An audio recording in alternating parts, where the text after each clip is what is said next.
Praise the lord.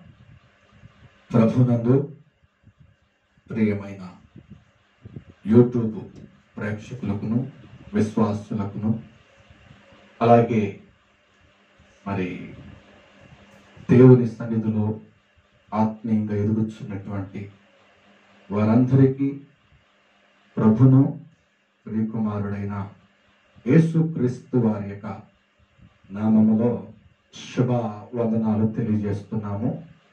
గడిచిన 11 నెలలు తన మహాకృపలో ప్రభు కాపాడి ఈ 12వ మాసంలో ఈ మొదటి వారము ఈ శుక్రవారపు వేళ దేవుని సన్నిధిలో ఉపవాసం ఉండి ప్రభులో మనం ఆయన్ని స్తుతించి ఆయన్ని ఘనపరచడానికే ప్రభు ఇచ్చిన వీలు ఈ వాలుని బట్టి అలాగే సమయాన్ని బట్టి ప్రభు సన్నిధిలో ఉపవాస కూడికను ప్రారంభించుకుందాం.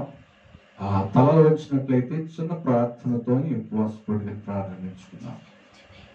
Praise the Lord. పరిశుద్ధుడు అయిన తండ్రి, మమ్మలను మిక్కిలిగా ప్రేమిస్తున్న యేసయ్య, నీ ఉన్నతమైన నీ పరిశుద్ధ నామమునకు స్తుతులు స్తోత్రాలు చెల్లిస్తున్నాం.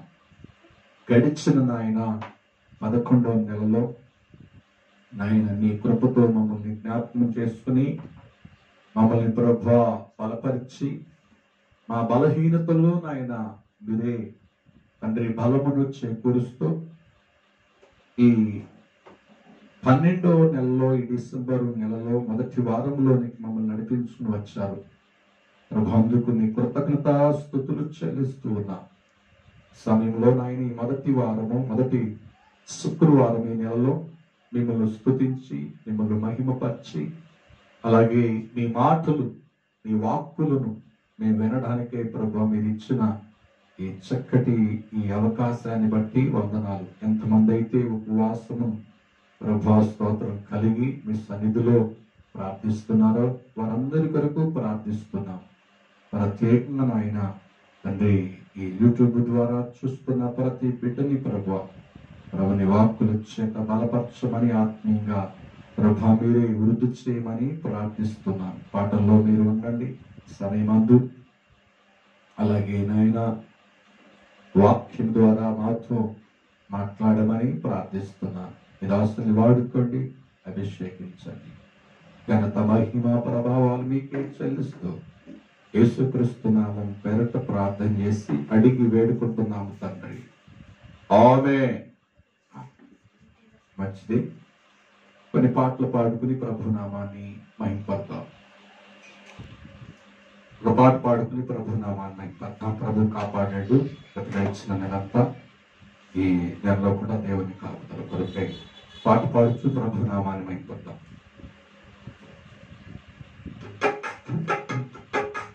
ఇమ్మానుయేలైన నా దేవుడు నన్నెన్నడూ తాను వేడనివాడు. ఇమ్మానుయేలైన నా దేవుడు నన్నెన్నడూ తాను వేడనివాడు. తన కంటి పాపలా కాపాడువాడు, తన చేతి నీడలో నన్ను దాచువాడు. తన కంటి పాపలా కాపాడువాడు, తన చేతి నీడలో నన్ను దాచువాడు. ఆ నీడలో ఆ జాడలో ఆ నీడలో ఆ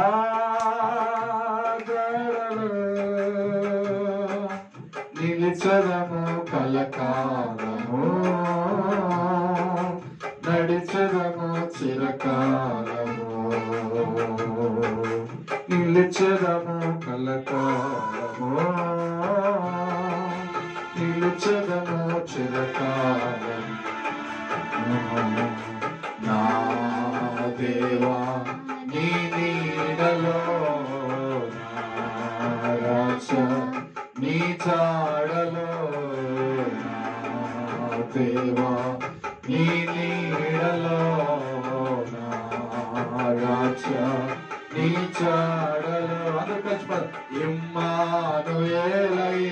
నా దేవుడు నన్నెన్నడూ తాను వీడని వాడు. ఇమ్మానుయేలయ్యా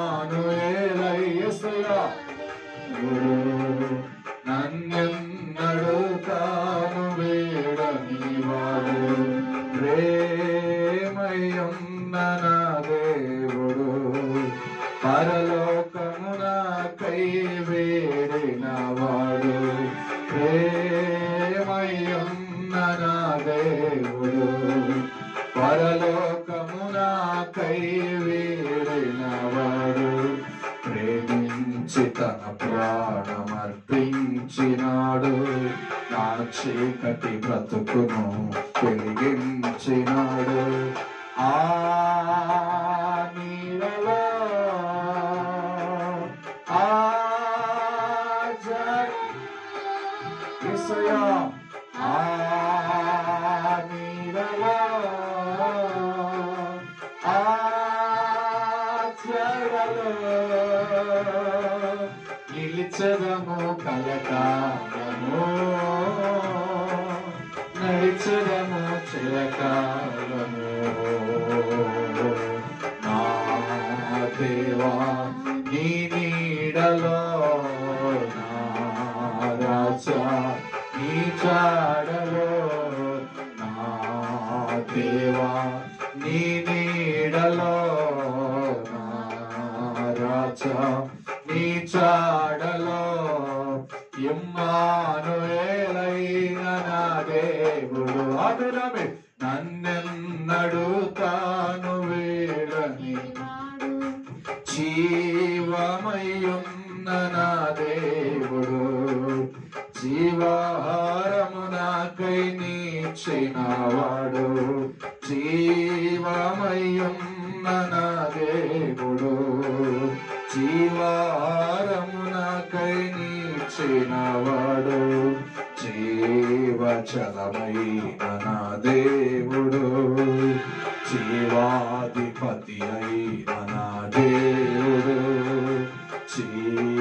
జీవచలమైన నా దేవుడు జీవాధిపతి అయిన నా దేవుడు. ఆమేన్ ఆమేన్. ఆ నీడలో ఆ చెరలో ఆ నీడలో ఆ చెరలో నిలిచెదము కలకాలము. నడిచెదము చిరకాలము. నిలిచెదము కలకాలము. నడిచెదము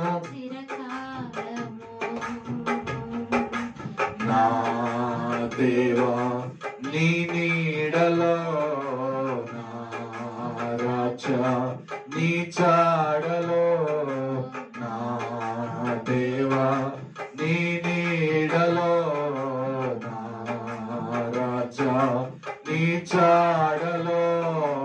ఇమ్మానుయేలైన నా దేవుడు నన్నెన్నడూ తాను వీడని వాడు. హల్లెలూయా. దేవునికి మహిమ కలుగును గాక.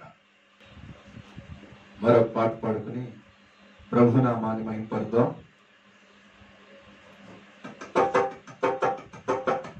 పరలోకమే నా అంతఃపురం చేరాలనే నా తాపత్రయం.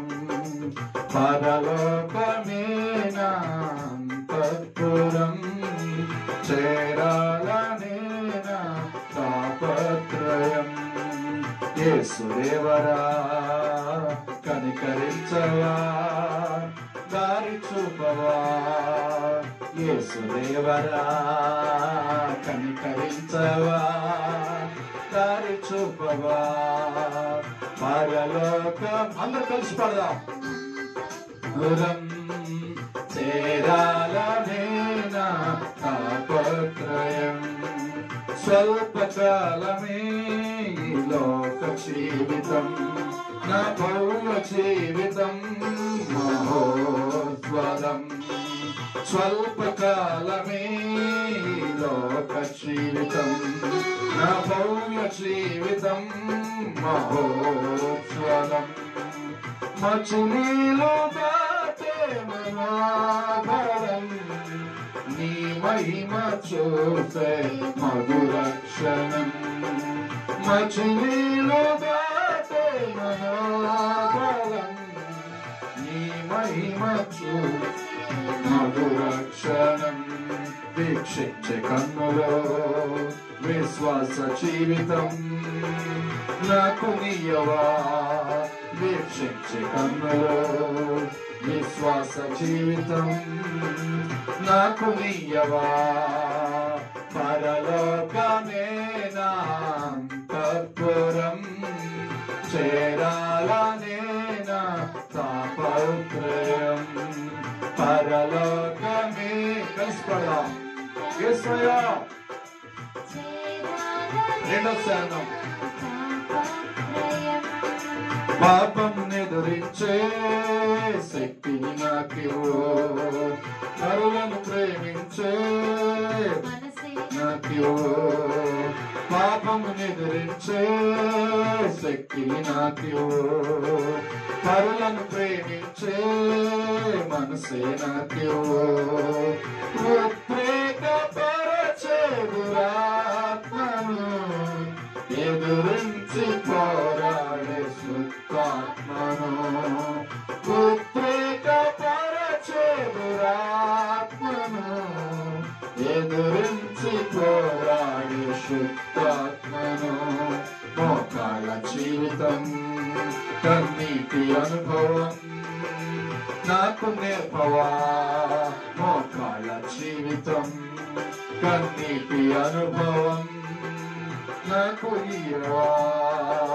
పరలోకమే అంతఃపురం చేరాలనే నా తాపత్రయం పరలోకమే నా అంతఃపురం చేరాలనే నా తాపత్రయం యేసుదేవరా కనికరించవా దారి చూపవా యేసుదేవరా కనికరించవా దారి చూపవా పరలోకమే నా అంతఃపురం చేరాలనే నా తాపత్రయం పరలోకమే నా అంతఃపురం చేరాలనే నా తాపత్రయం హల్లెలూయా దేవునికి మహిమ కలుగును గాక ప్రైజ్ ది లార్డ్ మరొక పాట పాడుకుని ప్రభునామ మహిమపడతాం చివరి పాట ఈ లోకంలో జీవించదాను నీ కొరకే దేవా ఈ లోకంలో జీవించదాను నీ కొరకే దేవా నా ప్రియ యేసు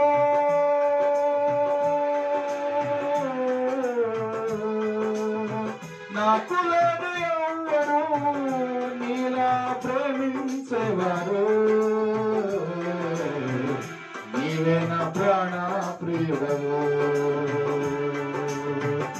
ఈ లోకంలో అందరూ కలిసి పడదాం చేరాను నీ కొరకే దేవా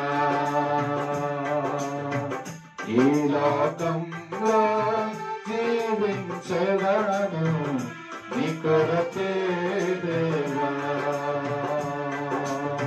తల్లిదండ్రు బంధువులు నన్ను విడిచిపోయినా విడవనని నాకు వాగ్దానమిచ్చావు తల్లిదండ్రు బంధువులు నన్ను విడిచిపోయినా విడవనని నాకు వాగ్దానమిచ్చావు ఎంతో లోతైనది నీ ప్రేమ నిన్ను విడచినే బ్రతుకలేను. ఎంతైనది నీ ప్రేమ, నిన్ను విడచినే బ్రతుకలేను. ఈ లోకంలో జీవించేదను నీ కొరకే దేవా. ఈ లోకంలో జీవించేదను నీ కొరకే దేవా.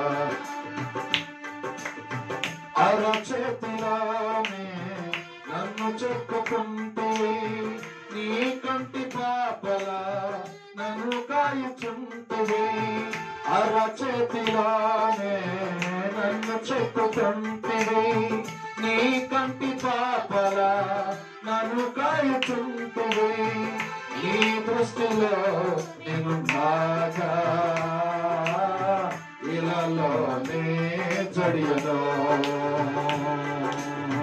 నీ దృష్టిలో నేను నాగా ఇలాలోనే జడియను. అందుకే ఈ లోకం జీవించేదాను నీ కొరకే దేవా. ఈ లోకంలో జీవించేదాను నీ కొరకే దేవా. నా ప్రియ యేసు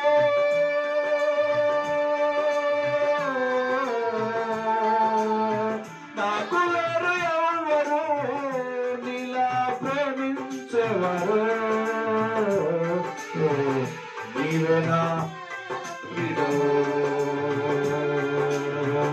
ఈ లోకంలో జీవించేదను నీ కొరకే దేవా.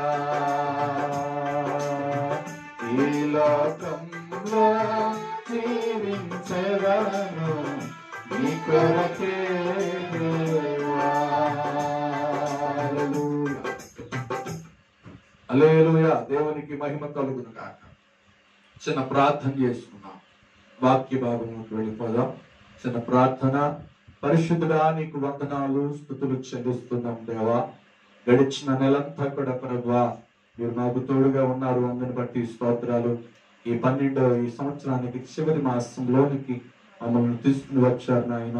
ఎంతో ప్రభువా మేము భయంకరమైనటువంటి దినాలలో మేము ఉన్నప్పటికీ నీ అపరిమితమైన కృప మాకు చాలిన మీ కృప తండ్రి ఈ రీతిగా మమ్మల్ని తండ్రి మీ సన్నిధిలో నిలబెట్టింది. సమయమందు పాడిన పాటల్లో మీరు ఉన్నందుకే స్తోత్రాలు. వాయిద్యాల ద్వారా తండ్రి మీరు మహిమ పొందుకున్నందుకు స్తుతులు చెల్లిస్తున్నాను. సమయమందు మీ దాసుడు ఆయన నీ వాక్యం చెప్పడానికి నిలబడుచుండగా తండ్రి ప్రభా మీరు అభిషేకించండి. ప్రభా ఈ వాక్యం వింటున్న వారిని మీరు సంధించండి నాయన. యూట్యూబ్ ద్వారా వింటున్న ప్రతి బిడ్డని మీరు బలపరచమని ప్రార్థిస్తున్నాను. వారి ఆత్మీయ జీవితాలలో నాయన వారు ఉండవలసిన ఆత్మీయ స్థితిని ప్రభా గుర్తెరిగి ముందుకు కొనసాగడానికి కృప దయచేయండి. అయా నీ వాక్యం మంచి నేలను పడిన విత్తనం గనుక ఏ విధంగా అయితే నిరంతలుగా ఫలిస్తూ అలాగే నాయన వాక్యం కూడా హృదయాల్లో నిరంతలుగా ఫలింపు అనుగ్రహించమని ప్రార్థిస్తున్నాను. తండ్రి ఉన్న మీ బిడ్డలను మీ ఆధీనంలో ఉంచండి. ప్రభా వినగలిగిన చెవులు గ్రహించగలిగిన మనస్సును ఆయా ప్రభు వింటున్న ప్రతి ఒక్కరికి దయచేయమని ఘనత మహిమ నీకే చెల్లిస్తూ ఈ దాసుని వాడుకోమని యేసు నామములో ప్రార్థించి అడిగి వేడుకుంటున్నాము తండ్రి. ఆమేన్. Praise the Lord. దేవునికి మహిమ కలుగును గాక. అందరు బాగున్నారు కదండి. అందరికీ మరొకసారి ప్రేమపూర్వకమైనటువంటి వందనాలు తెలియజేస్తున్నాము. అలాగే కొన్ని నిమిషాలు దేవుని వాక్యాన్ని మనం విందాం. శ్రద్ధ కలిగి దేవుని వాక్యం వైపు మన మనస్సులను మళ్ళిద్దాం. అలాగే మన ధ్యానము కొరకై పరిశుద్ధ గ్రంథమైన బైబిల్లో నుండి మరి ఒక మాట చదువుదాం. పాత నిబంధన ప్రసంగి గ్రంథము 10వ అధ్యాయము 1వ వచనం కనుక మరి ప్రార్థన చేయాలి. ఉపవాసం కనుక చాలా మంది ప్రార్థన కోరారు కనుక ప్రార్థన అవసరాలు ఉన్నాయి. ఒక 10-15 నిమిషాలు 20 నిమిషాలు దేవుని వాక్యాన్ని ధ్యానం చేద్దాం. తదుపరి చెప్పబడిన వారందరి కొరకు మరి ప్రార్థించేద్దాం. బుక్కవాని తైలంలో సచ్చిన ఈగలు పడుట చేత పడుట చేత అది చెడు వాసన కొట్టును. అది చెడు వాసన కొట్టును. కొంచెము బుద్ధిహీనత కొంచెము బుద్ధిహీనత త్రాసులో ఉంచిన ఎడల త్రాసులో ఉంచిన ఎడల జ్ఞానమును జ్ఞానమును ఘనతను ఘనతను తేలగొట్టును. తేలగొట్టును. హల్లెలూయా, హల్లెలూయా, హల్లెలూయా. హల్లెలూయా. మంచిది. ఈ ఉపవాస దినానికి కావలసినటువంటి వాక్యము ఉపవాసం గురించే చెప్తూ వచ్చాం కొన్ని రోజుల నుండి. కనుక పరిశుద్ధాత్ముడు వేరే కోణంలో ప్రభు మనతో మాట్లాడాలని ఆశపడుతున్నారు. హల్లెలూయా. హల్లెలూయా. శ్రద్ధ కలిగి ఈ వాక్యం మనం ధ్యానం చేద్దాం. ఇక్కడ క్రైస్తవుడికి ఉండవలసినటువంటి లక్షణాలు ఉండకపోవటం కనబడుతున్నాయి. ప్రార్థనలు చేస్తున్నారు, వాక్యం బాగానే చదువుతున్నారు, బాగానే వాక్యం వింటూ మరి వారి వ్యక్తిగత జీవితాల్లో చాలా మంది ఉపవాసాలు ఉంటున్నారు. 7 రోజులు ఉపవాసం అని, 21 రోజులని ఉపవాసం అని, 40 దినాలు 41 రోజు ఉపవాసం అని ఉంటున్నారు. పర్వాలేదు, మంచిదే, చాలా శ్రేష్టమైనటువంటి సంగతులే. కానీ మనం ప్రార్థన చేసేటప్పుడు కానీ, వాక్యం చదివేటప్పుడు కానీ, ఉపవాసం ఉండేటప్పుడు కానీ మన జీవితాల్లో దేవుడు మన జీవితాల్ని, మన వ్యక్తిగత జీవితాల్ని, కుటుంబ జీవితాల్ని మెరుగుపరచాలంటే మన క్రైస్తవ జీవితం చాలా జాగ్రత్తగా ఉండాలి. ఉపవాసమే గాని, ప్రార్థన జీవితమే గాని చాలా జాగ్రత్తగా ఉండాలి. అప్పుడే మనం చేస్తున్నటువంటి ప్రార్థనలు, మనం కలిగి ఉన్న ఉపవాసము దేవుడికి అంగీకారముగా మారుతుంది. హల్లెలూయా. హల్లెలూయా. మనమే సరిగ్గా లేకపోతే, మనమే సరిగ్గా నిలబడలేకపోతే, అంటే మనం సరిగ్గా నిలబడలేకపోవటం అంటే, సరిగ్గా లేకపోవడం అంటే, పైకి బాగానే కనపడతాం, మనం పైకి బాగానే భక్తి గల వారుగా మనం అనిపిస్తాం, మనకు మనమే అనిపించుకుంటాం, ఇతరులు కూడా మనల్ని గుర్తిస్తూ ఉంటాం. కానీ మనలో ఉన్నటువంటి కుళ్ళిపోయినటువంటి పరిస్థితి, ఆ అభిప్రాయాలు మనకి కనబడవు, లోకం ఉన్న వారికి కనబడవు. అదే ఈ వాక్యం చెప్తుంది. ఏమంటున్నాడంటే, జ్ఞాని అయినటువంటి సొలొమోను రాస్తున్నటువంటి సామెతల్లో కొంచెము బుద్ధిహీనత, ఏమండి, కొంచెం బుద్ధిహీనత చెప్పండి,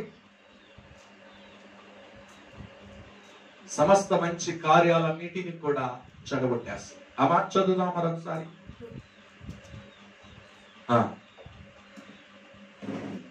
ముక్కవాని తైలములో చచ్చిన ఈగలు సచ్చిన ఈగలు పడుట చేత అది చెడు వాసన పుట్టును. అది కొంచెము బుద్ధిహీనత త్రాసులో ఉంచిన ఎడల అది జ్ఞానమును ఘనతను. ఆమేన్, హల్లెలూయా. అర్థమైందండి? మాటలు చాలా లోతైనటువంటి మాటలు. కొంచెం బుద్ధిహీనత అండి, జ్ఞానమును ఘనతను త్రాసులో తేలగొట్టు. అంటే పరిశుద్ధత అనేటువంటిది తేలిపోతుంది, నీతిగా నడుస్తున్న జీవితం తేలిపోతుంది. కొంచెం బలహీనత, ఏమంటే కొంచెం బుద్ధిహీనత. కనుక అది మనలో లేకుండా చూసుకున్నప్పుడే మన ప్రార్థన అంగీకారముగా మారి మన ఉపవాసం దేవునికి సన్నిధికి చేరి మనకి రావలసినటువంటి ఆత్మ సంబంధమైన ఇవి, ఈ లోక సంబంధమైనటువంటి ఆశీర్వాదము మన మీదకి దేవుడు అనుగ్రహించడానికి సిద్ధంగా ఉంటాడు. హల్లెలూయా. నేను చెప్పేది ఏమిటంటే, వాక్యాంశము క్రైస్తవులను కొంపముంచేటువంటి కొంచెం బుద్ధిహీనత. హల్లెలూయా. చిన్నవి, కొంచెం అవిధేయతలు, కొంచెం చిన్న చిన్న కార్యాలు ఎంతగా మనల్ని పడవేస్తుందో, దేవునికి మనకి దూరం చేస్తుందో, ఎంతగా మనం దూరం అయిపోతున్నామో ఆ విషయాన్ని ఉపవాసనందు దినమునందు మీతో మాట్లాడాలని దేవుని మాటలుగా నేను నిలబడి. Praise the lord, praise the lord. కనుక బుద్ధిహీనత క్రైస్తవ జీవితంలో ఏమైనా ఉంటాయా అంటే ఉండమని చాలా మంది చెప్తారు సాక్ష్యం. నేనంటున్నాను ఈ వాక్యాన్ని బట్టి ఖచ్చితంగా మనలో ఉంటాయి. Praise the lord. ఏమిటి ఆ కొంచెం బుద్ధిహీనత మనం అనుకుంటే, మొట్టమొదటిగా మనం జ్ఞాపకం చేసుకుంటే కొంచెం బుద్ధిహీనత ఏమిటి అని మనం ధ్యానం చేస్తే చక్కగా రాస్తాడు సొలొమోను సామెతల గ్రంథంలో. చదువుదాం.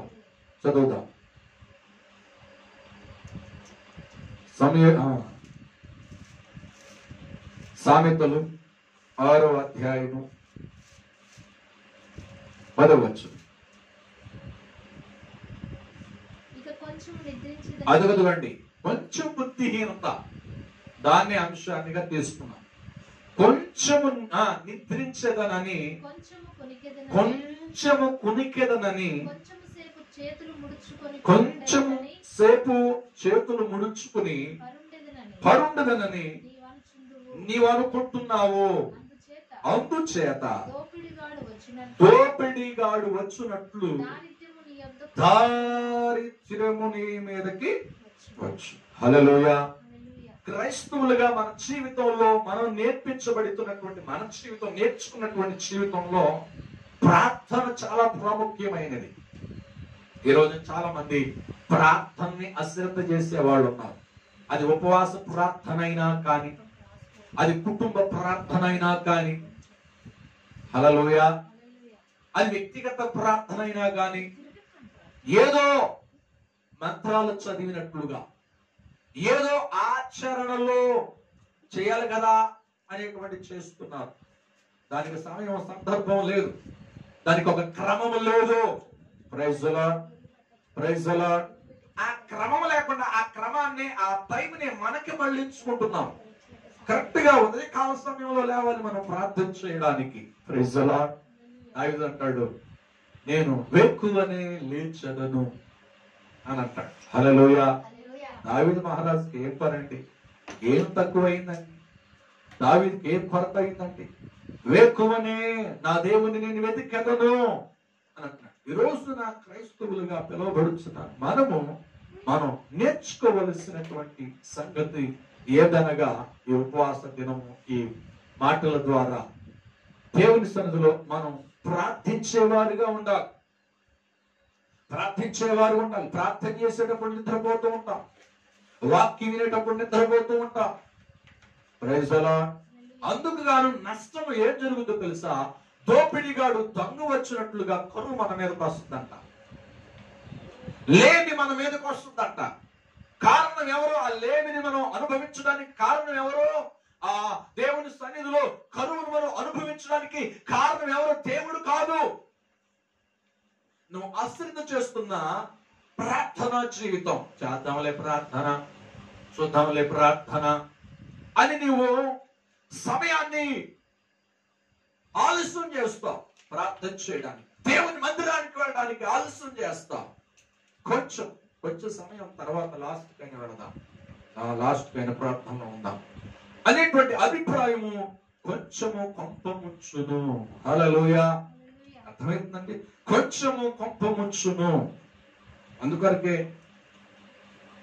అబ్రహామును చూస్తే, అబ్రహాము దేవుడు చెప్పాడు, ఒక నిబంధన చేశాడు.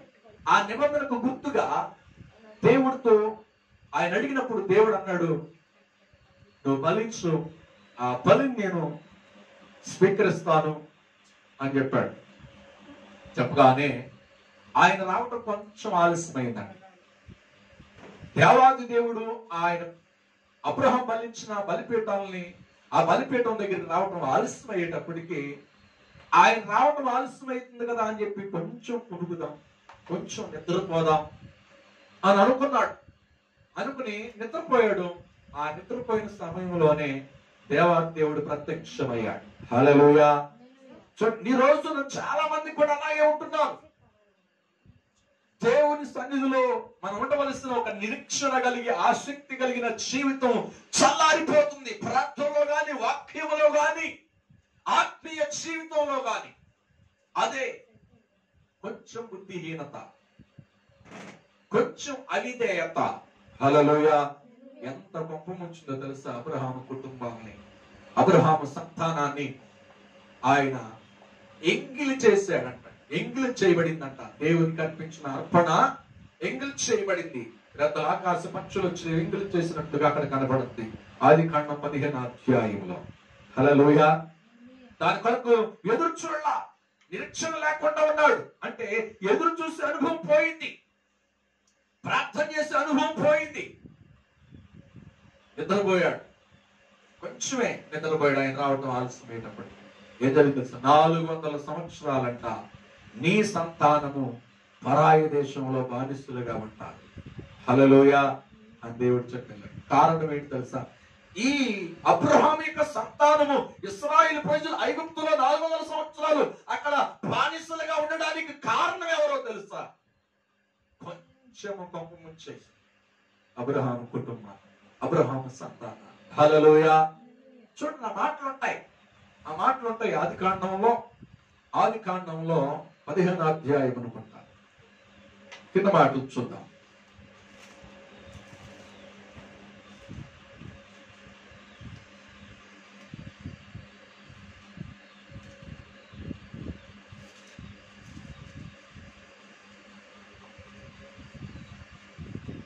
పదవచ్చును.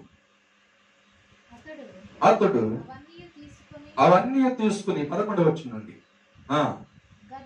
కత్తులు ఆ కళేభారముల మీద వాలినప్పుడు అబ్రహాము వాటిని తోలివేసిను. ప్రొద్దుపోయినప్పుడు అబ్రహామునకు గాఢ నిద్ర పట్టెను. భయంకరమైన కటిక చీకటి అతన్ని కమ్మగా ఆయన నీ సంతతి వారు తమది గాని పరదేశమందు నివసించి ఆ దేశము వారికి దాసులుగా ఉందురు. వారు 800 సంవత్సరాలు అంటండి, 400 సంవత్సరాలు వీరిని శ్రమ పెట్టుదురు. వీరు ఎవరికి దాసులవుదురో ఆ జనమునకు నేనే తీర్పు తెలుసు. హల్లెలూయా. చూడండి, అబ్రహాము చేసిన పొరపాటును బట్టి అబ్రహాము కొనికినటువంటి కొంచెము ఎంత గొప్ప ముంచిందో. 4 తరాలు అనగా అబ్రహాము కుమారుడు ఇస్సాకు, ఇస్సాకు కుమారుడు యాకోబు, యాకోబు కుమారులు 12 మంది 4వ సంతానమైన ఎవరంటండి?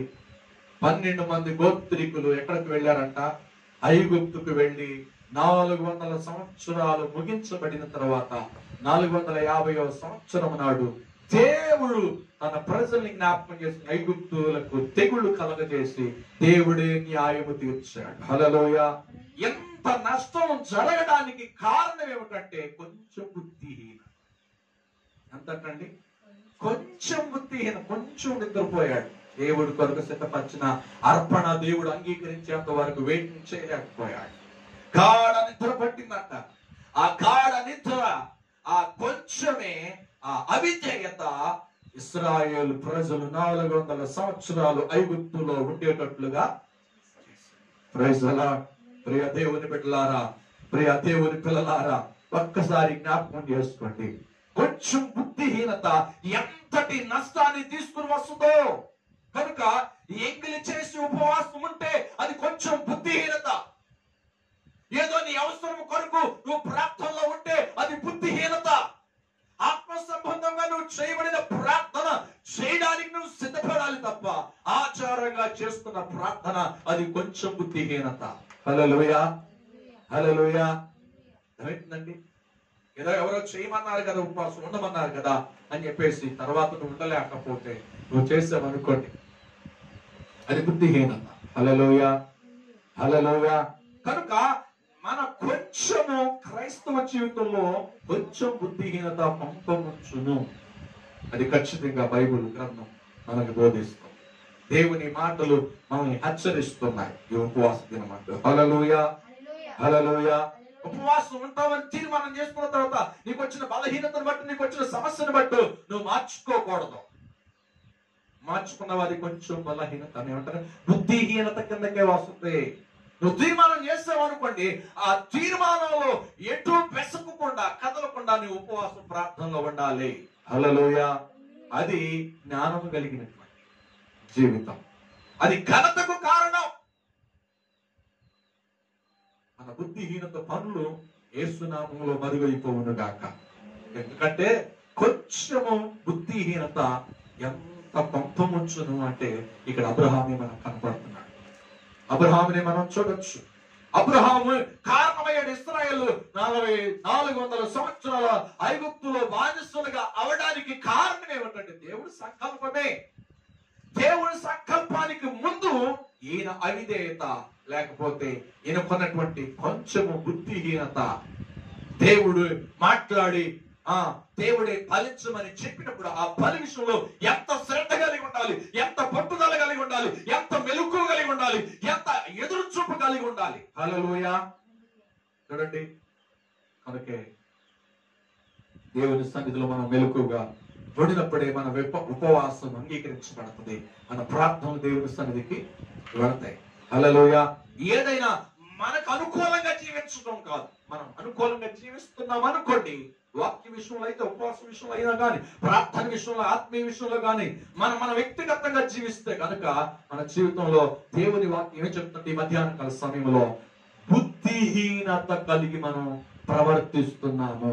కొంచెం బుద్ధిహీనత ఆ జ్ఞానమును చాలగొట్టును, ఘనత చేలిపోతుంది. Praise the lord. అదే కాకుండా మనం జ్ఞాపకం చేసుకుంటే ప్రభు సన్నిధిలో 10 ఆజ్ఞలన్నీ పాటిస్తూ, అదే 10 ఆజ్ఞలన్నింటిలో 9 ఆజ్ఞలు మనం పాటిస్తున్నాం అనుకోండి, 9 ఆజ్ఞల ప్రకారం మనం జీవిస్తున్నాం అనుకోండి, పాత నిబంధనలు అంటాడు ఒక ఆజ్ఞ విషయంలో తప్పిపోయాం అనుకోండి, మనం చేసిన 9 కూడా తెగుతాం. Praise the lord. అంతేనే కదా? అది బుద్ధిహీనతే. 9 చేస్తున్నాం కదా, ఈ 10 చేయకపోతే ఏమైద్దిలే, దేవుడు వీటన్నిటిని బట్టి, ఒక్క దాన్ని బట్టి ఆయన క్షమించలేడా? ప్రార్థన అంగీకరించలేడా? ఉపవాసం అంగీకరించలేడా? నా వ్యక్తిగత జీవితాన్ని ఆయన అంగీకరించలేడా అంటే దాని పరిగెత్తుకొచ్చి వచ్చాడంట. ప్రభువా, నేను సత్పురుషుడని నేను అనుకుంటున్నాను నిన్ను చూసి, కనుక నేను పరలోక రాజ్యం వెళ్ళాలి ఆయన, నేనే మంచి కార్యాలు చేయాలి అని అంటే ఆయన పాత నిబంధనలో ఉన్నటువంటి ఆజ్ఞలన్నీ పాటిస్తున్నావా అని యేసయ్య అడిగాడు. అయినప్పుడు ఈ ధనవంతుడు అంటాడు, నేను నా చిన్నతనము నుండి నేను పాటిస్తూనే వస్తున్నాను, నేను నడుస్తూనే వస్తున్నాను అని అన్నాడు. హల్లెలూయా. అని అన్నప్పుడు ఆయన అన్నాడు, ఒకే ఒక మాట అన్నాడు, సరే మంచిదయ్యా, నీకున్నది అన్ని పేదలకిచ్చి వెంబడించు అని అనగానే ఆయన కష్టం అయిపోయింది. అర్థం ఏమిటి? ఈ మాటకు అర్థం ఏమిటో తెలుసా? ఆయన దేవుని వాక్యాన్ని కంటే దేన్ని ప్రేమిస్తున్నాడు తెలుసా? ధనాన్ని ప్రేమిస్తున్నాడు. తనకున్నటువంటి దేన్ని ప్రేమిస్తున్నాడు అండి? ఐశ్వర్యాన్ని ప్రేమిస్తున్నాడు. నేను పేదలకి ఇవ్వమన్నాడు, పంచి రమ్మన్నాడు, అమ్మి రమ్మన్నాడు, వదిలిపెట్టుకుని రమ్మన్నాడు. ఏమండి, నీవు పక్క వారికి ఇవ్వలేనటువంటిది. అందుకే దేవుని వాక్యంలోనే ఉంది, ధర్మశాస్త్రం, నిన్ను వలె నీవు పొరుగు వారిని ప్రేమించ అని అన్నాడు. ఆ ప్రేమించలేని మనసు ఉంది ఆయనకి.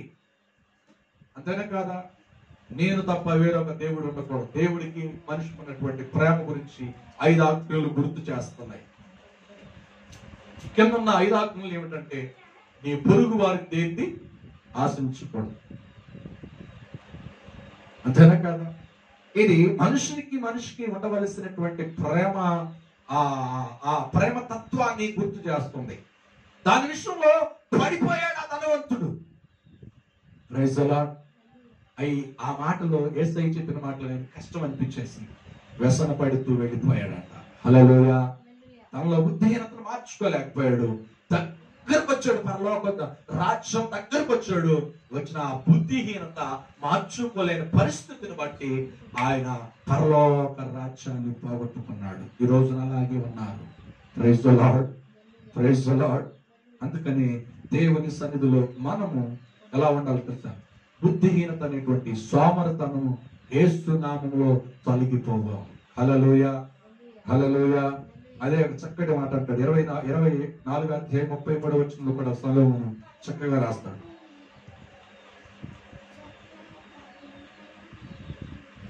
చదవండి. మత్తయి సువార్త, మత్తయి సువార్త 13వ అధ్యాయం 25వ వచనం. నిద్ర వలన వచ్చేటువంటి నష్టం కొంచెం.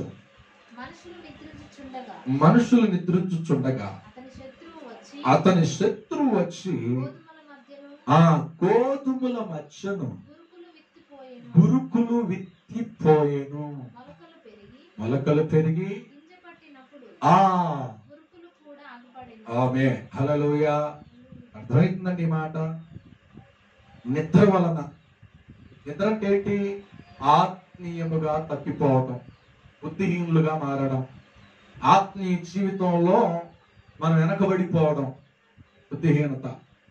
అందుకంటాడు కొంచెము బుద్ధిహీనత వలన ఎంత నష్టాన్ని మనం అనుభవించవలసి వస్తుందో ఈ వాక్యం మనకి చెప్తుంది. Praise the lord, praise the lord. చూడండి ఏంటంటే మనం కొంచెం నిద్రించుతుండగా ఏమండి ఎవరు వస్తున్నారు? విత్తువాడు వస్తున్నాడంట, విత్తనాలు వేసేవాడు వస్తున్నాడంట. అది అపవాది. ఆ మాట చదువుదాం మరొక మాట. మనుషులు నిద్రించుచుండగా ఎవరంటండి? మనుషులకు శత్రువు ఎవరు? ఏమండి? మన మనసే మనకు శత్రువు, మనకు చూపే మనకు శత్రువు, మన శరీరమే మనకు శత్రువు. Praise the lord. ఎప్పుడైతే శరీరానికి లోబడిపోతావో అది మనకు శత్రువు. మనసుకి ఎప్పుడైతే మనం లోబడిపోతామో మన ఆత్మీయ జీవితంలో మనం శత్రువులుగా మారిపోతున్నాం. శత్రువు వచ్చి ఏం చేస్తాడు? అపవాదిని శరీరంలోనికి వచ్చేస్తాడు, అపవాదిని మనస్సులోనికి వచ్చేస్తాడు. కొంచెం బుద్ధిహీనతను అంగీకరిస్తున్నావు గనుక, కొంచెం బుద్ధిహీనతకి నువ్వు లోపడిపోతున్నావు గనుక ఏమంటున్నాడు? అపవాది మన హృదయంలోనికి వచ్చేస్తాడు, అపవాది మన శరీరంలోనికి వచ్చేస్తాడు. హల్లెలూయా. అందుకొరకే వచ్చి వాడు విత్తనం వేస్తాడు. ఆ విత్తనం కాస్త ఏం చేస్తాడండి? నీ మంచి మనసు అనుకుంటున్నావు చూసావా, దాంతో పాటు కూడా ఇది ఎదుగుద్ది. ఎదిగిన తర్వాత చెడిపోతాం. చెడిపోయి మన ఘనత తేలిపోతాయి, మన జ్ఞానం కూడా తేలిపోతాయి. ఏమండి? కొంచెము బుద్ధిహీనత ఏమండి కొంపముంచును. ప్రైజ్ ది లార్డ్, హల్లెలూయా, హల్లెలూయా. నువ్వు దేవుని ఏర్పాటులో ఉన్నావని అనుకోవచ్చు, కానీ ఈరోజు నువ్వు ఏ స్థితిలో ఉన్నావో నువ్వు గుర్తెరగాలి. Praise the lord. నిద్ర వలన ఏమండి వచ్చేవి చాలా భయంకరమైన సంగతులు. కనుక ఇంకా మనం జ్ఞాపకం చేసుకుంటే ఏమండి దేవుని రాజ్యం కొరకు సిద్ధపడ్డారంటండి 10 మంది. ఎక్కడ ఆ మాట చదువు ముగిస్తా. మత్తయి సువార్త 25వ అధ్యాయం 1 నుండి 5వ వచనం వరకు, 5-6వ వచనం వరకు.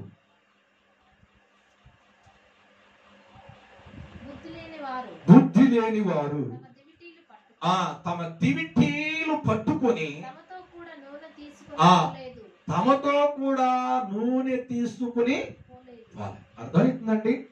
బుద్ధిమంతులు ఉన్నారు, బుద్ధి లేని వారు ఉన్నారు. ఏమంటే సంఘంలో బుద్ధి కలిగిన వారు ఉంటారు, బుద్ధి తక్కువగా ఉన్న వాళ్ళు కూడా ఉంటారు. Praise the lord. అర్థమవుతుందండి? కానీ దేవుని బిడ్డలని అనుకుంటారు, వాళ్ళు సంఘంలో సెలవుని అయిపోతూ ఉంటారు, సంఘంలో పేర్లు కలిగి ఉంటారు. Praise the lord. అర్థమవుతుందండి? ఎందుకు అన్నింటిలో భాగాలు ఇస్తారండి, అన్నింటిలో ముందుంటారండి. ఆ తర్వాత తేలిపోతారు. వాళ్ళ ఘనత ఏమిటో, వాళ్ళ జ్ఞానం ఏమిటో తేలిపోద్ది. దేవుని రాకడకి నిలబడినప్పుడు తెలిసిపోద్ది. అదే సంఘటన చెప్తున్నాడు పరిశుద్ధాత్మ దేవుడి కదా. 10 మంది కన్యకలు సిద్ధపడ్డారంట. ఆ 10 మంది కన్యకల్లో 2 భాగాలు చేస్తున్నాడు. ఒక భాగం బుద్ధి గల వాళ్ళంట, ఇంకొక భాగం ఏమిటంటే బుద్ధి లేని వాళ్ళు. అంతేనండి. ప్రైజ్ అలా బుద్ధి గల వాళ్ళేమో వారి దివిటీలు పట్టుకున్నారు. బుద్ధి గల వాళ్ళేమో ఆ దివిటీలో నూనె తక్కువ కాకుండా జాగ్రత్త పడుతున్నారు. ప్రైజ్ అలా బుద్ధి లేని వాళ్ళేమో కునికారంటండి. బుద్ధి లేని వాళ్ళేమో నిద్రించారంట. ఆ పెళ్లి కుమారుడు వస్తాళ్లే, వచ్చినప్పుడు ఆయన శబ్దం వింటాంలే, ఆ శబ్దాన్ని బట్టి లేచి ఆయన ఎదుర్కొంటాంలే అని వారు దర్జాగా నిద్రపోతున్నారు. కొంచెం అంతా రెడీగా అయిపోయారు, సిద్ధపడ్డారు, వచ్చారు. ఆ బుద్ధి గల కన్యకలతో కూడా వీరు సమూహంగా ఉన్నారు. కానీ ఆ పెళ్లి కుమారుడు రావటం ఆలస్యమైంది. అబ్రహాము ఎదురు చూశాడు, ఆయన రావటం ఆలస్యమైంది. ఆయన నిద్రించినట్లుగా అబ్రహాము ఇక్కడ బుద్ధి లేని కన్యకలు కూడా కొంచెము కొనికారంట. ఆ మాట ఉంటుందా? ఆ మాట చదువుతా. కొంచెము కొనికిరి.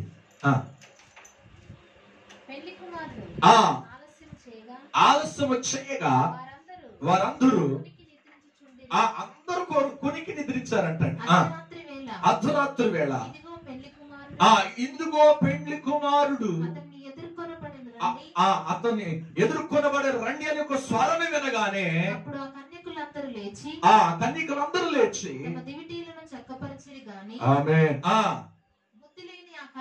ఏం చేశారంట అంటే చక్కపరచలేదు, లేచారు. గాని వారు నిద్ర విషయంలో నిద్ర విషయంలో లేచారు గాని ఆత్మీయమైనటువంటి మెలకువ వారికి లేదు.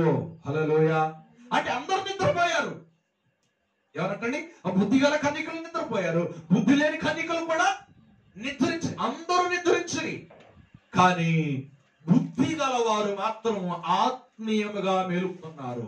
అంటే అర్థం ఏమిటంటే అక్కడే కనపడుతుంది వాక్యం.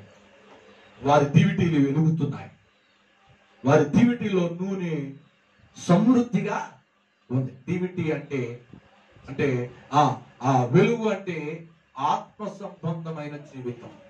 నూనె అంటే వాక్య అనుభవం. ప్రైజ్ అలా.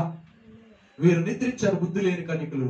వారు వెలగడానికి సరిపోయినటువంటి నూనె లేదు. సరైనటువంటి సంఘానికి వెళ్ళిన వాళ్ళు కాదు, సరైనటువంటి బోధలో నడిపించబడుతున్న వాళ్ళు కాదు. ఏదో ఒక సంఘము, ఏదో ఒక ప్రార్థన, ఏదో ఒక ఆత్మీయ జీవితం అలాగా సరిపెట్టుకుని దేవుని రాకడ కొరకు ఎదురు చూస్తున్న వాళ్ళు కూడా. కానీ చివరికి వారి బుద్ధిహీనత బయటపడిపోయింది. Praise the Lord. వారు నిద్రించారు. రెండవది, వారి దగ్గర నూనె సరిపోయినట్టుగా లేదు. వారి దివిటి ఆరిపోసాగుతున్నాయి. అంటే ఆత్మీయ జీవితం సరైన విధంగా లేనే లేదు. హల్లెలూయా. వారి దివిటీలు వెలుగుతున్నాయి బుద్ధి గల వారికి. బుద్ధి లేని కన్యకలు ఏమో ఆరిపోయేసాగింది, నూనె లేదు. వాళ్ళు అంటున్నారు, బుద్ధి లేని వాళ్ళు, అయ్యా మీ దగ్గర ఉన్న నూనె మాకు కొంచెం ఇవ్వండి అని అంటే, మీకును మాకును సరిపోదు. అంగట్లో అమ్మేవారు ఉన్నారు, అమ్మేవారి దగ్గరికి వెళతారుగా, నూనె డబ్బాలు కొనుక్కొచ్చుకుంటారు కదా, ఖర్చులు అమ్మేవాళ్ళు ఉన్నారు కదా, వాళ్ళని ఎత్తకండి. మా సంఘానికి వస్తే స్వస్థత బుద్ధి అన్నారు సభ వాళ్ళు ఉన్నారు, వాళ్ళ దగ్గరికి వెళ్ళండి. మేమైతే రాకడ గురించి సందేశాన్ని, ఉపదేశాన్ని విన్నామో, మా మనసు మార్చుకోమో, మేము దేవుని రాకడలో ఆయన ఎదుర్కొంటున్నాం పెళ్లి కుమారుని. Praise the lord. ఇక్కడ ఈ వాక్యం వింటున్నప్పుడు కూడా నువ్వు మార్చుకోలేకపోతే కొంచెం బుద్ధిహీనత నీ కొంప ముంచును. హల్లెలూయా, హల్లెలూయా. మార్పు రావాలి, నీ బోధలో మార్పు రావాలి, నీ ఆత్మీయ జీవితంలో మార్పు రావాలి, నీ సంఘంలో మార్పు రావాలి, నీ కుటుంబంలో మార్పు రావాలి. బుద్ధిహీనతనే ఆత్మీయ జీవితంలో పడిపోయిన ఆ పరిస్థితులు మరలా నువ్వు తిరిగి కట్టుకొని బుద్ధి గల సంఘముగా, బుద్ధి గల క్రైస్తవుడిగా, బుద్ధి గల దేవుని బిడ్డగా నువ్వు కట్టాలని, కట్టబడాలని యేసయ్య నీ నిమిత్తం ఆయన ఎదురు చూస్తున్నాడు. Praise the lord, praise the lord. చెప్పడానికి చాలా విషయాలు ఉన్నాయి. Praise the lord. కనుక దేవుని సన్నిధిలో యోనా చూస్తే ఆత్మీయ ఎదిగిన వాడు, ప్రవక్త అయి ఉన్నాడు. అక్కడ ఆయన ఎక్కిన వాడలో గందరగోళం జరుగుతుందండి. ప్రార్థన చేయాలని తెలుసు కదా, ప్రార్థన చేసుకోవాలని తెలుసు కదా, ఈ సమస్య రాకుండా ఉండాలని ప్రభు సన్నిధిలో చేతులెత్తి ప్రార్థన చేయాలని తెలుసు కదా. అన్ని కేకలు వేస్తూ అందరూ కూడా గలిబిలు అవుతుంటే ఆ నావలో కొంచెం కూడా శ్రద్ధ లేకుండా పడుకున్నాడంటండి. శ్రద్ధ లేకుండా పడుకున్నాడంట. ఆ వాడ నాయకుడు నడిపేవాడు ఆయన దగ్గరికి వచ్చాడు. చిట్టిని వేస్తే ఆ చిట్టి వెళ్ళి యోనా మీద పడింది. ఆయన అన్నాడు, ఓయ్ నిద్రపోతా లే, మనం చచ్చిపోతున్నాం, ప్రార్థన చేసుకొని దేవునికి అని అంటే ఆయన అంటాడంట, ఈ కార్యం జరిగింది ఎవరి వల్ల తెలుసా? బుద్ధిహీనుడైనా నా వల్లనే. Praise the lord. ఏమండి, అయితే ఏం చేయాలి ఇది ఆగిపోవాలంటే? నన్ను ఎత్తి సముద్రంలో పడేయండి. ఆయన అంటారు, నీతిమంతుడు చంపేసేమో అనేటువంటి నింద మా మీదకి రాకూడదు, ఆ శిక్ష అంటే నీ మీదకే ఉండాలి అని వాళ్ళంటే పర్వాలేదు. ఆయన తీసి బయటేసారంట. బయటేసిన తర్వాత ఆ సముద్రంలో ఉన్న తుఫాన్ ఆగిపోయింది. Praise the lord. Praise the lord. ఒక బుద్ధిహీనత బయటకు వెళ్ళిపోతే ఒక ప్రపంచానికి నెమ్మది. బుద్ధిహీనత జీవితం నువ్వు విడిచిపెడితే నీ కుటుంబానికి నెమ్మది. Praise the lord. బుద్ధిహీనత జీవితాన్ని వదులుకున్నప్పుడు దేవుని సన్నిధిలో ఒక గొప్ప ఆశీర్వాదాన్ని చూడగలుగుతావు. పరలోకం వెళ్ళడానికి, రైలు కుమారుని ఎదుర్కొనడానికి నువ్వు నిలబడేటువంటి స్థితిలో ఉన్నావని ఎరుగు. హల్లెలూయా, హల్లెలూయా. ఆ ప్రయాణం సాగింది. ప్రయాణం మధ్యలో అంత ఆత్మరంగా ఆగిపోయింది. ఎవరిని బట్టి? బుద్ధిహీనుడైనటువంటి యోనాన్ని బట్టి. కానీ ఆయన పడిపోగానే దేవుడు మహాకృపను బట్టి మనం సరి చేయడానికి దేవుడు ఎంత ప్రేమ కలిగిన వాడో ఆ వాక్యం కనబడుతుంది. ఒక అవిధేయతను బట్టి అక్కడ ఉన్న ప్రజలందరి మరణానికి కారణం అయిపోయాడు. కొంచెం అవిధేయతను బట్టి నీ కుటుంబానికి శాపాన్ని తెచ్చేవాడిగా ఉండకూడదు, సంఘానికి శాపం తెచ్చేవాడిగా ఉండకూడదు. Praise the lord, praise the lord. కొంచెం బుద్ధిహీనత ఇశ్రాయేలు ప్రజల్లో తేరా కింద పెట్టాడంట. వెండి బంగారు కమ్మింది. వారి ప్రయాణం సాగలేదు. దేవుడే చెప్పాడు, ఎక్కడ జయించినా ఏది మీరు తీసుకురాకూడదంటే ఆ జయించిన ఆ దేశంలో ఉన్నటువంటి బంగారు కమ్ములు తీసుకొచ్చి గుడారంలో, తన గుడారంలో పెట్టుకున్నాడంట, బాధి పెట్టాడంట. దాన్ని బట్టి మేఘం కదలట్లేదు. కొంచెం బుద్ధిహీనత ఉన్నవాళ్ళు యుద్ధం చేసే చాలా మంది ఉన్నారు, దేవుని సేవకులు ఉన్నారు, కానీ ప్రయాణం మాత్రం ముందుకు సాగట్లా, మేఘం కదలట్లా. కారణం ఏంటంటే పాపము కప్పి పెట్టుకున్నాడు. పాపము ఆ గుడారాలలో నీతిమంతులను పిలవబెట్టిన ఇశ్రాయేలులో కనబడుతుంది దేవునికి. దేవదాసుతో దేవుడు మాట్లాడాడు. నిలబెట్టిన తర్వాత ఆ లేవి గోత్రంలో ఉన్నటువంటి ఒక వ్యక్తికి ఏమండి కమ్మి ఆయన దగ్గర కనపడింది. ఎప్పుడైతే ఆ బుద్ధిహీనతను నివారణ చేశారో వారి ప్రయాణం సాగింది కనానికి. Praise the lord. నీ ప్రయాణం పరలోకం చేరాలి అంటే, నీ ప్రయాణం పరలోకంలో దేవుని ఎదుర్కోవాలంటే నీలో ఉన్న కొంచెము బుద్ధిహీనతను తొలగిపోవాలి. హల్లెలూయా. కొంచెం బలహీనత, కొంచెం ఆత్మీయ జీవితానికి ఆటంకం బుద్ధిహీనత పనులు యేసు నామములో కడగబడునుగాక. హల్లెలూయా. అప్పుడే నీ ప్రార్థన, నీ ఉపవాసం, నీ వ్యక్తిగత ఆత్మీయ జీవితం దేవుడికి అంగీకారం ఉంటుంది. దేవుడిని, కుటుంబాన్ని, ప్రపంచానికి, దేశానికి ఒక ఆశీర్వాదకరంగా దేవుడు నిలబెట్టడమే కాదు, దేవుడి సన్నిధిలో నీ జ్ఞానము, నీ ఘనత ప్రపంచ దేశాలకు వెళ్ళేటట్లుగా చేస్తాడు. మొదట నీ జీవితాన్ని మార్చుకో, తదుపరి నీ ఉపవాసం ఉండు. నువ్వు ఆత్మీయ జీవితంలో సరిచేయబడు. ప్రభు నీ మాటను తప్పక ఆయన నెరవేరుస్తాడు. ఈ మాటలు మన వెనుకల్లో దేవుడు దీవించునుగాక. ఆమె. ప్రార్థన చేద్దాం, తల వంచుతాం. పరిశుద్ధుడు అయిన తండ్రి, మహోన్నతుడు అయిన యేసయ్య, నీ ఘనమైన ఉన్నతమైన పరిశుద్ధ నామానికి స్తోత్రం చెల్లిస్తున్నాను. ఈ మధ్యాహ్న సమయంలో ఈ ప్రభా స్తోత్రం, గుడ్ ఫ్రైడే, ఫ్రైడే ఈ దినమందు నీ సన్నిధిలో ఆయన నీ వాక్కులు వినడానికి విరిచిన చక్కటి సమయాన్ని బట్టి వందనాలు. ప్రత్యేకంగా తండ్రి ఆయన పాటల్లో మీరు ఉన్నారు, ఈ వాక్యం ద్వారా మాతో మాట్లాడి విన్న ప్రతి బిడ్డలు ప్రభా వారిలో ఉన్నటువంటి కొంచెం బలహీనతలు, కొంచెం బుద్ధిహీనత ఎంతగా ప్రభు మా ఆత్మీయ జీవితాన్ని పడవేస్తూ ఆయన మీరే స్పష్టంగా మాట్లాడి, దానికి ఉదాహరణ ప్రభు అబ్రహాము మా ముందు వచ్చారు, దానికి ఉదాహరణ ప్రభు 5 బుద్ధి లేని కన్యకలు మా ముందు వచ్చారు, దానికి ఉదాహరణగా నాయన తండ్రి స్తోత్రం యోనాను మా ముందు వచ్చారు. నాయన ప్రయాణంలో ఆటంకం, బుద్ధిహీనత, ఆయన ప్రభా నీ కుమారుడిని యేసుని ఎదుర్కొనేటువంటి ఆ రాకడలో ప్రభా బుద్ధిహీనత ప్రభు మేము నిలబడితే ఎదుర్కోలేమని ఆయన తండ్రి మీరు మమ్మల్ని దీవించే విషయంలో మా సత్తాలను దీవించే విషయంలో కొంచెం బలహీనతలు ఆయన అబ్రహాములో మేము కలిగి ఉంటే ఎన్నో ప్రభా నష్టానికి గురిగా మేము నిలబడతామని ఈరోజు నువ్వు ఉపవాస దినమందున ఆయన తండ్రి మీరు మాట్లాడారు మా యొక్క ప్రభు స్తోత్రాలు మేము కలిగి ఉన్నటువంటి ఆత్మీయ జీవితంలో ఉపవాస ప్రార్థన అయినా కానీ ఆయన వ్యక్తిగత ప్రార్థన అయినా కానీ ఆయన ఆత్మ సంబంధమైన జీవితం ఎక్కడ ఎప్పుడు కూడా మచ్చ డాగు ఉండకూడదని ఆయన కల్మషం కలిగినటువంటి వారిగా ఉండకూడదని అది స్పష్టంగా అది తేటగా ఆయన మేము జీవించినప్పుడే మా బుద్ధిహీనత ప్రభా స్తోత్రం జ్ఞానముగాను ఘనతగాను మీరు మారుస్తారని ప్రభా మీరు మాతో మాట్లాడారు ప్రభా అలాగా మేము ఉండడానికి కృపణ ఇచ్చేయండి అలాగా మా నడిపింపు ఉన్నట్లుగా తండ్రి మేము అర్థం చేసుకునే మనసు మా జీవితాల్లో స్వస్థంగా మేము కలిగి జీవించడానికి కృపణ ఇచ్చేమని ప్రభా ఈ వాక్యం ఉన్న ప్రతి బిడ్డని ప్రభా ఆత్మీయంగా కట్టండి నాయన ఎక్కడ పడిపోతున్నారు ఎక్కడ జారిపోతున్నారు ఆయన ఈ మాటల ద్వారా వారు మేల్కొల్పబడి ఆయన మీ సన్నిధిలో మీరు ఆకడలోను ప్రభా మీ సన్నిధిలో నిందారహితులుగా నీ సన్నిధిలో నిలబడే భాగ్యాన్ని దయచేయమని ఘనత మహిమ నీకే చెల్లిస్తూ యేసుక్రీస్తు నామములో ప్రార్థించి అడిగి వేడుకుంటున్నాను తండ్రి ఆమేన్. అలాగే అనేక మంది ఫోన్లు చేసి వారి అవసరాలు చెప్పారు.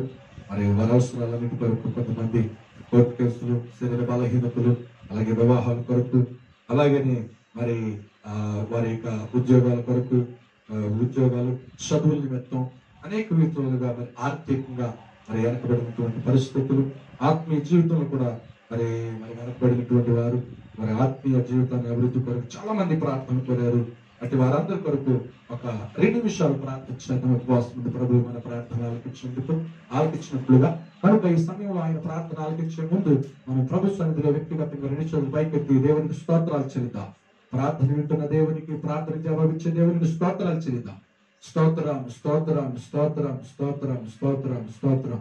పరిశుద్ధుడు అయిన తండ్రి, మహోన్నతుడానికి వందనాలు. ఈ మధ్యాహ్న సమయంలో ఉపవాస దినమందు మీ పాద సన్నిధిలో మేము వస్తున్నాము. ఇంతవరకు వాక్యంలో పాటలో మీరు ఉన్నారు. వందనాలు ఆయన. సమయంలో జరుగుతున్నటువంటి విజ్ఞాపన ప్రార్థన పరుగువ ఆయన తండ్రి సన్నిధిలో మీకు అప్పగిస్తున్నాము. ఎంతమంది ప్రభు కోర్టు కేసులతో ఉన్నవారు, ఆయన పొలాలు, అలాగే ప్రభు ఆదాయాలు, అలాగే తండ్రి షుగర్ వ్యాధులు, కరోనా వ్యాధులతో ఉన్నటువంటి వారు, ఆర్థిక పరిస్థితులను ఆయన ఆత్మీయ జీవితంలో ఎనబడిపోయిన వారు ఆయన ప్రార్థన కోరారు. ఆయన వివాహం జరుగుతున్నటువంటి వారి కొరకు ప్రభు మేము ప్రార్థన చేస్తున్నాం.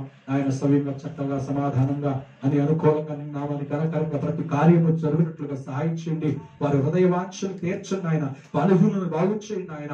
అలాగే మా ప్రపంచ దేశాల్లో వెంటాడుతున్న ఈ కరోనా వ్యాధికి ఆయన వ్యాక్సిన్ ప్రభు నెలలో వచ్చినట్లుగా సహాయం చేయండి. ప్రభు చూపించండి, కనికరించండి ప్రభు. మీరు శాంతించండి ఆయన. ప్రభు ఎంతమందో ప్రభు ఈ దేశాన్ని, రాష్ట్రాన్ని, ప్రాంతాలను విడిచిన ఆయన ఈ రోగానికి గురై చనిపోయిన వారు ఉన్నారు. అలాగే తండ్రి విడిచి వెళ్ళిన కుటుంబాలకు ఆదరణ దయచేయండి, సహనం దయచేయండి. అలాగే తండ్రి మీ చిత్తమైతే మా దేశాన్ని స్వస్థపరచండి ఆయన. ఆ దేశంలో ఆయన అనేకమైనటువంటి తెగుళ్ళు, అనేకమైనటువంటి ప్రభా స్తోత్ర తుఫాన్లు వస్తున్నాయి. తండ్రి చిన్నకారు, పెద్దకారు రైతులు జ్ఞాపకం చేసుకోండి. వాతావరణాన్ని బలపరచండి ప్రభా స్తోత్ర ప్రభా. పంటలను దీవించండి ఆయన. ప్రత్యేకంగా తండ్రి పంట వేసిన ప్రతి రైతు ప్రభా అది ఇంటికి వచ్చేంత వరకు నాయన మంచి వాతావరణాన్ని ఇవ్వమని ప్రార్థన చేస్తున్నాం. దేవానికి వందనాలు. ఈ కార్యాలు జరిగించండి. మా ప్రార్థన ఆలకించండి. మా విజ్ఞాపన మీరు అంగీకరించినందుకే స్తోత్రాలు, జవాబిస్తున్నందుకే స్తోత్రాలు. యేసు క్రీస్తు నామములో ప్రార్థించి అడిగి వేడుకుంటున్నాము తండ్రి. ఆమేన్. ప్రార్థన దేవునికి స్తోత్రాలు చెల్లిద్దాం. స్తోత్రం స్తోత్రం స్తోత్రం. యేసు రక్తమే చేయి ప్రభు, యేసు రక్తమే చేయి ప్రభు. యేసు నామము సంపూర్ణ విజయం కలుగునుగా. తండ్రి అయిన దేవుని ప్రేమ, కుమారుడైన యేసు క్రీస్తు వారి కృప, ఆదరణకర్త అయిన పరిశుద్ధాత్మ సహవాసము సన్నిధి ఇప్పుడున్న మనకి లోకం ఉంటుంది సకల పరిస్థితి యూట్యూబ్ ద్వారా చూస్తున్న కుటుంబాలన్నిటికీ, అలాగే ప్రభు సన్నిధిలో వాక్యం తీర్మానం చేసుకున్న వారందరికీ, అలాగే విజ్ఞాపన ప్రార్థన చేసిన విజ్ఞాపన ప్రార్థన గుర్తు చేస్తున్న ప్రతి కుటుంబం కొరకు, ప్రతి కుటుంబం కూడా సదాకాలం తోడైంది దేవుడు నడిపించునుగాక. ఆమేన్. God bless you.